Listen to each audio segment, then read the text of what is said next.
प्रेमाने बोला धन निरंकारजी. रामनवमीच्या सगळ्यांना हार्दिक हार्दिक शुभेच्छा.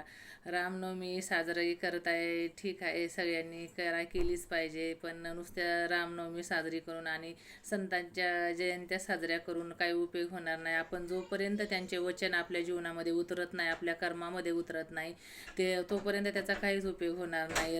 प्रभू श्रीरामचंद्र भगवान हे बघा, एक पत्नी एक वचनी होते. त्यांनी एका सावत्र आईच्या आदेशावरून 14 वर्षाचा वनवास भोगला. म्हणजे आणि नंतर मंडोदरीचा नवरा हा रावण युद्धामध्ये मारला गेला. तर मंडोदरीच्या मनात असं वाटलं की माझा नवरा एवढा धनवान असताना, एवढा बलाढ्य असताना, त्याला मरणाचं ह्याच्याकडून देवाकडून वरदान होतं अमर असण्याचं, तरीसुद्धा मारणारा हा कोण आहे तिच्या मनात जाणून घ्यायचं होतं. म्हणून ते जाणण्यासाठी प्रभू श्रीरामचंद्राच्या तिकडे निघाली. तर प्रभू रामचंद्र भगवान हे बसले होते. समोर त्यांचं तोंड होतं, पण पाठीमागून ही मंडोदरी येत होती. त्यांना स्त्री आली अशी जाणीव झाली आणि स्त्रीची सावली पडली नुसती. तर त्यांनी सावली पडल्या पडल्या तर माते म्हणून मंडोदरीच्या चरणावर साष्टांग नमस्कार घातला.